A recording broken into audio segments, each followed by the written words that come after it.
Hello all, நேற்று நடந்த சண்டைக்கு அப்புறமேட்டு நம்ம ஸ்ருதிகாவோட சுச்சுவேஷன் அந்த வீட்டில் எப்படி இருக்குன்னு சொல்லிட்டு பார்க்கலாம். ஸ்ருதிகா ரொம்பவே இமோஷ்னலாக காணப்பட்டாங்க. ஸோ அவங்க வந்து ஆக்டிவாகவே இல்லை. கிச்சனில் வந்து ஸ்ருதிகாவும் ஷில்பாவும் வந்து பேசிகிட்டு இருக்காங்க. ஸ்ருதிகா அழுதுட்டு சொல்கிறாங்க, சில விஷயங்கள் இந்த வீட்டில் நடக்கிறது ரொம்பவே டச்சிங்காக இருக்குது. எனக்கு ஷில்பா மேலேயும் கரண் மேலேயும் இருக்கிற அஃபெக்ஷன் வந்து ரொம்ப உண்மையாக தான் இருக்குது. நான் வந்து சும்மா விளையாட்டுக்காக நான் எதுவுமே பண்ணலை.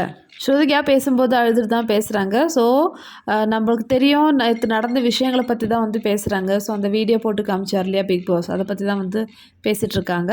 ஸோ இதை கேட்ட உடனே சொல்கிறாங்க, நீ அழாத, வேணா நீ தூரமாக போய் அழு, இங்கே பக்கத்தில் நின்று அழாதன்னு சொல்கிறாங்க. ஷில்பாவும் அதான் சொல்கிறாங்க, எதுவாக இருந்தாலும் நீ போல்டாக பேசு, ஆனால் தயவு செஞ்சு இந்த மாதிரி இமோஷனல் ஆகாத. மேலும் ஷில்பா சொல்கிறாங்க, எனக்கு சும்மியும் கரணை பற்றி தெரியும், ஸோ எனக்கு பிரச்சனை இல்லை அப்படின்னு சொல்கிறாங்க. அடுத்தது கரணும் சும்மும் மார்னிங் என்ன பேசிகிட்டு இருந்தாங்கன்னு பார்த்தீங்கன்னா, ஸ்ருதிகா ரொம்பவே வந்து சேடாக இருக்கான்னு சும் சொல்கிறாங்க.